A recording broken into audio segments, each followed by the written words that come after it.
Coming up on Jerusalem Dateline, Prime Minister Benjamin Netanyahu pushes back against demonstrations over proposed judicial reforms. Plus, exciting new plans to excavate the place where Jesus healed the blind man, Jerusalem's Pool of Siloam. And a blockade threatens the world's oldest Christian nation as tensions simmer between Armenia and Azerbaijan. And we take a look at the power of art to protest oppression and show the faithfulness of God. All this and more on this edition of Jerusalem Dateline. Hello and welcome to Jerusalem Dateline. I'm Chris Mitchell. Tens of thousands of Israelis gathered in Tel Aviv this weekend to protest the Netanyahu's government's plan to overhaul the country's judicial system. The battle's heating up. Take a look. The nearly 80,000 demonstrators warned that changes to the judicial system are a major threat. The majority is one thing, I accept that, but the changes that are being proposed are going to the core of the way this country is managed and organized, and this we cannot allow. At Sunday's cabinet meeting, Netanyahu pushed back against the demonstrators, which included members of the Israeli left, Antifa members, and people carrying Palestinian flags. 2 months ago, there was a huge demonstration in Israel, the mother of all demonstrations. Millions of people took to the streets to vote in the elections. One of the main issues they voted for is the reform in the judicial system. The reforms are intended to give the Knesset and the government more control over the judiciary. One proposal would allow a simple Knesset majority the power to overturn a Supreme Court ruling, reducing the power of the Supreme Court, which critics believe has overstepped its bounds in recent years, some even calling it the most activist court in the world. One suggested compromise would be that a special or supermajority in the Knesset could overturn a ruling of the Supreme Court. The battle over the judicial system puts large segments of Israel's society at odds. Only 42% of Israelis trust the Supreme Court, while the leader of the Tel Aviv demonstration called on Israeli President Isaac Herzog to declare Benjamin Netanyahu unfit for office. Herzog is trying to mediate between the two camps. I am now focused on two critical roles that I believe I bear as president at this hour: averting a historical constitutional crisis and stopping the continued rift within our nation. The battle is likely to intensify. The leader of the Tel Aviv demonstration said it was just the beginning of the counterattack, while the government will proceed with hearings to enact these reforms. Well, for more than 100 years, archaeologists have made historic discoveries in the city of David, where King David established the capital of Israel more than 3,000 years ago. Now, one of its most important sites is being uncovered for the world to see. It's the location of one of Jesus' most famous miracles in the New Testament. Take a look. Located at the bottom of the city of David is the Pool of Siloam, one of the most important places in ancient Jerusalem. This is a site where all of the Jewish people would gather 3 times a year for Pentecost, Tabernacles, and Passover to immerse, spiritually cleanse themselves before the pilgrimage up to the temple. These steps were uncovered in 2004, but when the pool is fully excavated on the other side of this wall, it will mark the first time in modern history when the Pool of Siloam has been fully excavated and open to the public. So now there is a groundbreaking. We are really in historic times. Really, 2 weeks ago, we have received the okay to start digging. For many years, since 2004, when we discovered this site, and now after, 18 years later, we are finally able to excavate. Our tractors have started excavating the Pool of Siloam, meaning in a short, I hope, short year, 2 years, we'll be able to come here and see the full Pool of Siloam in its entirety. This video shows what the pool might have looked like as Jews purified themselves and walked up to the temple. The Bible explains that King Hezekiah built the pool. Now the rest of the acts of Hezekiah, all his might, and how he made a pool and a tunnel and brought water into the city, are they not written in the book of the Chronicles of the Kings of Judah? The book of John describes how Jesus healed the blind man near the pool. When he had said these things, he spat on the ground and made clay with the saliva, and he anointed the eyes of the blind man with the clay. And he said to him, "Go wash in the Pool of Siloam." So he went and washed and came back seeing. Weisman says the pool links the people of the Bible. all of the biblical stories. You want to meet David and Solomon, Hezekiah, the kings, the stories of Isaiah, of Jeremiah, they're here. And this is literally the water system, the life source of that Jerusalem. She says this project also connects the people of today. We are here in Jerusalem, Jerusalem that unites the whole world. Everywhere you go in this world, people are focusing on what's happening in Jerusalem. This is the uniting city. While we're living and creating and innovating in Jerusalem today, at the same time, here at the Pool of Siloam, we're now able to uncover what used to unite us in Jerusalem 2,000 years ago. It's not just history. It's not just something that existed a long time ago and it's not relevant. Jerusalem to this day still unites everybody. It still brings people from all faiths and backgrounds to this spot. And now we're able to uncover the ancient stones that would have done that thousands of years ago. Weisman says for many, this excavation is the fulfillment of a dream. The dream, and what we're actually turning into reality here at the City of David, is to finish excavating the Pool of Siloam and be able to have millions of people come from all faiths and backgrounds, visit the Pool of Siloam, be able to walk up the original pilgrimage road to the temple. And hopefully we'll be able to see that dream realized. China's new foreign minister, Qin Gang, paid a visit to Cairo recently after a whirlwind visit to Africa. His goal? Consolidating Beijing's involvement across the resource-rich continent. After meetings with the Egyptian president and Arab League Secretary General, he made a statement that some foes of the Chinese dictatorship would find ironic. We agreed to work together to implement the spirit of the Riyadh Declaration, which affirms our multilateral international order based on international law and the dedication of common values for humanity, represented in peace, justice, development, democracy, and freedom. In his meeting with Egyptian President El-Sisi, Foreign Minister Qin Gang committed to more Chinese assistance for Egyptian infrastructure. Also in recent days, the Negev Forum Summit met in the United Arab Emirates. The forum works toward increased cooperation between the Abraham Accord member countries, Israel, the UAE, Bahrain, Sudan, and Morocco. Asher Fredman from the Abraham Accords Peace Institute shared the vision. By turning this region into a global hub of sustainable solutions to energy, to water, to food, to mobility, to trade, to transport, to regional integrated security, I think that not only will Israel benefit, but all the peoples of the Middle East and beyond will greatly benefit from this new spirit of peace, cooperation, and dialogue. The next gathering is scheduled for this spring in Morocco. Coming up, one of the oldest Christian cultures in the world faces dangerous new threats in a region marked by bloodshed and war. Armenia became the world's first Christian nation when it adopted Christianity as its official religion in the 4th century AD. Soon after, Armenian monks came to the Holy Land and founded what is today known as the Armenian Quarter in Jerusalem's Old City. Now Armenia is facing a potential human tragedy as tensions rise with the neighboring country of Azerbaijan. Experts worry about what's ahead because of deadly fighting and a blockade that cut off food and important resources. Billy Hollowell has the story. There is no time to wait and to allow the next genocide, because this is genocide. That's how Dr. Bayana Sukhudyan describes the situation in Nagorno-Karabakh, a small, landlocked region between Armenia and Azerbaijan. For decades, deadly battles between Armenians and Azerbaijanis have raged there, and a recent blockade has reignited those tensions. The last big war in Karabakh happened in 2020, and at that time, Azerbaijan conquered most of the territory all around the enclave, and so there's only one road that connects the 120,000 Christians who live in this enclave to the rest of the world. And it's protected by a Russian peacekeeping force.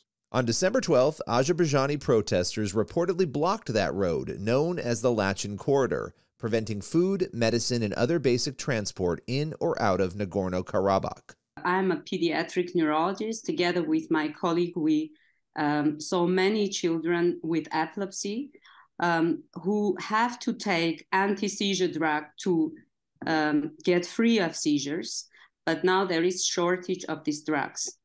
And not only these drugs are not available, but also some painkillers and antibiotics, as well as hormonal therapy, which is very important in acute situations.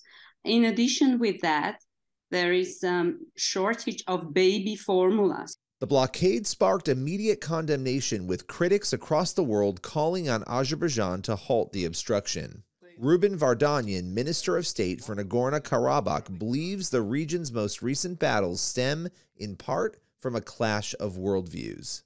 One conflict is a democratic country against the non-democratic, autocratic country, because in Azerbaijan, everybody knows we don't have a democratic system, and we all know their own citizens, Azeris, they don't have a right to human rights. With both Armenia and Azerbaijan laying claim to this land, the dynamic is complex. Armenia gained control in the early 1900s, and then a 2020 Russian-brokered ceasefire handed Azerbaijan newfound control.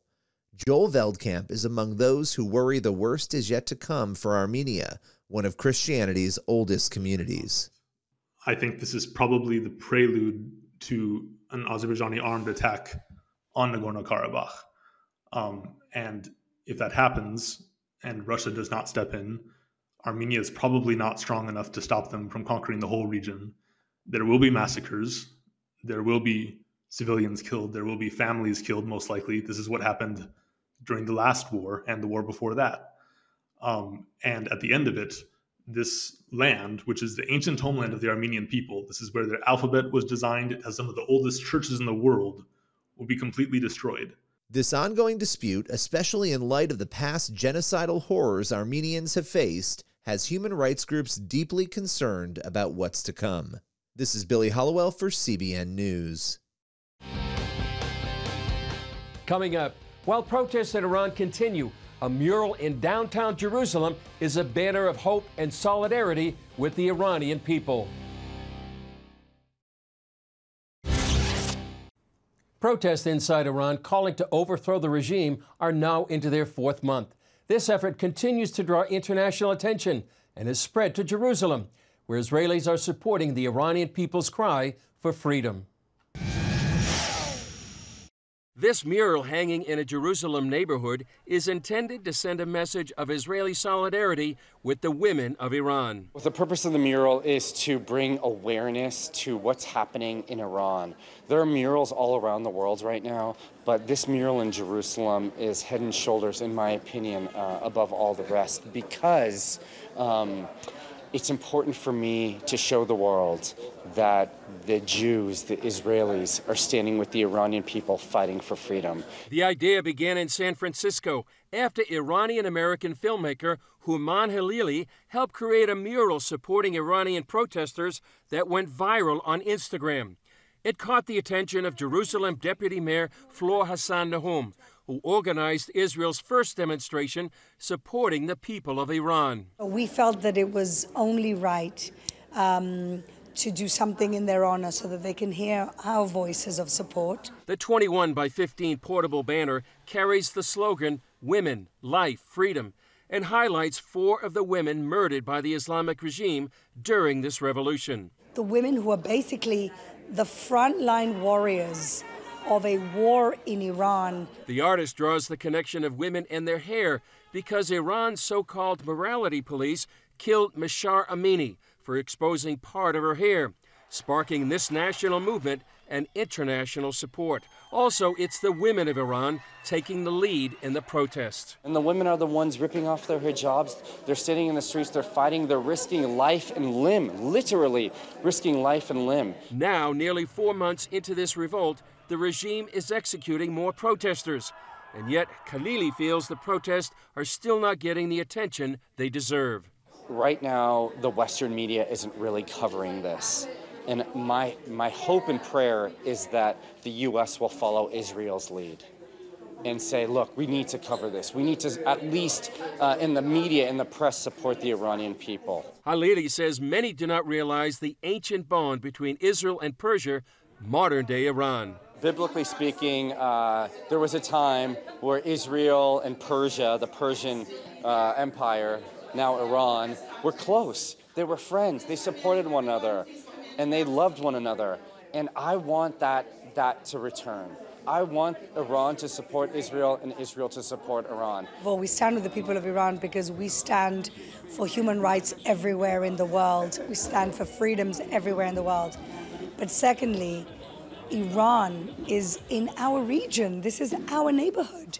And we have a country that is not only subjugating, murdering its people, it's murdering people in the entire region. Halili and Hassan Nahum hope this is just the first of many murals in Jerusalem and throughout Israel. Once the Persian people, the Iranian people, see this mural is standing in Jerusalem, I think it's going to melt heart and open eyes. And I hope and I pray that those women in Iran hear our voices loud and clear. We are with them, women, life, freedom.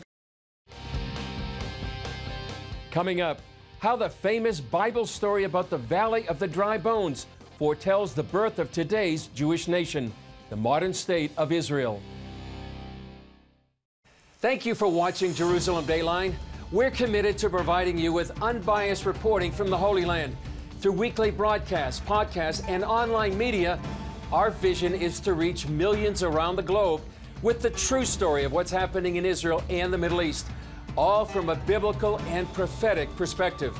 This is a big vision and is only made possible by the generous support of people like you. Call us toll-free at 1-800-700-7000 or go to cbn.com/Jerusalem Dateline and make a donation that will help spread the light of truth about Israel throughout the world. A renowned composer and violinist hopes her music can help people capture a kingdom of God perspective. Part of that is honoring prophecy, which took Ruth Fazal on a life-changing journey. The result is a musical retelling of Ezekiel's Valley of the Dry Bones. That reveals a 2,500-year-old prophecy about the Jewish people rising from the ashes of the Holocaust to resurrect the nation of Israel. Take a look.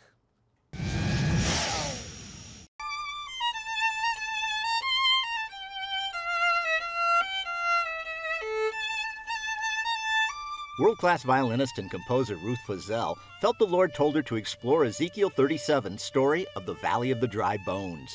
In it, God breathes life into skeletons of long-dead warriors and puts flesh back onto them. God also showed Fazal how this chapter is about more than that valley and those bones. As God says in verse 11, "Son of man, these are the bones of the people of Israel." I discovered things. I said, whoa, I didn't realize God said that. This revelation led Fazal to compose and produce a 45-minute musical film entitled Ezekiel Out of Exile.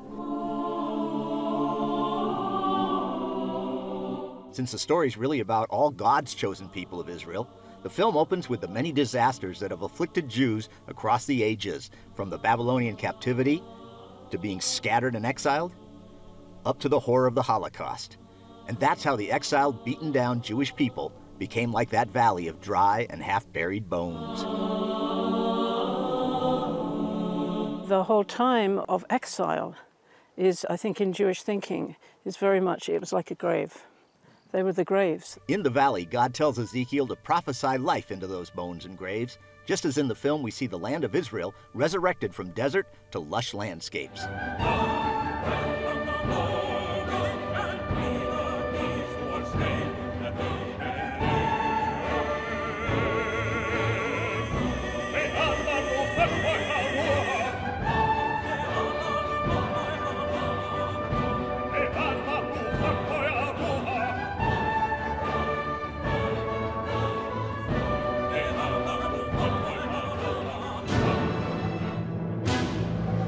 Up from the grave, the bones became mighty Israelites.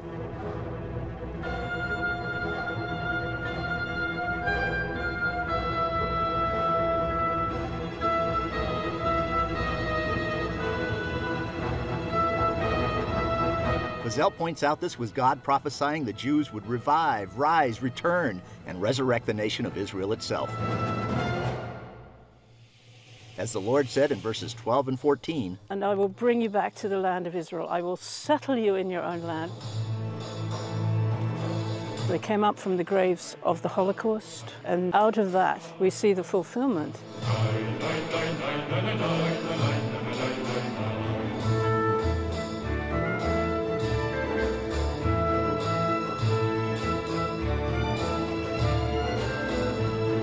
I just think it's the most marvelous expression of God's heart for his people.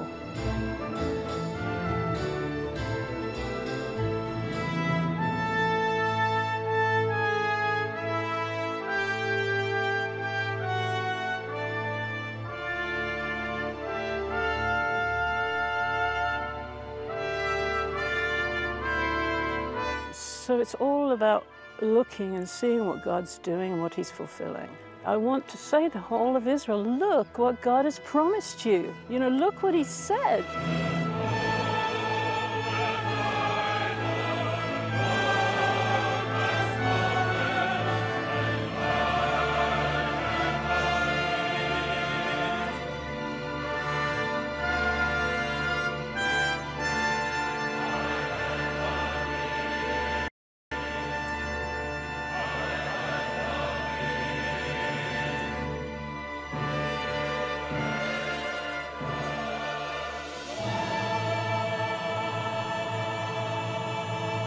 It really is a remarkable and inspiring film.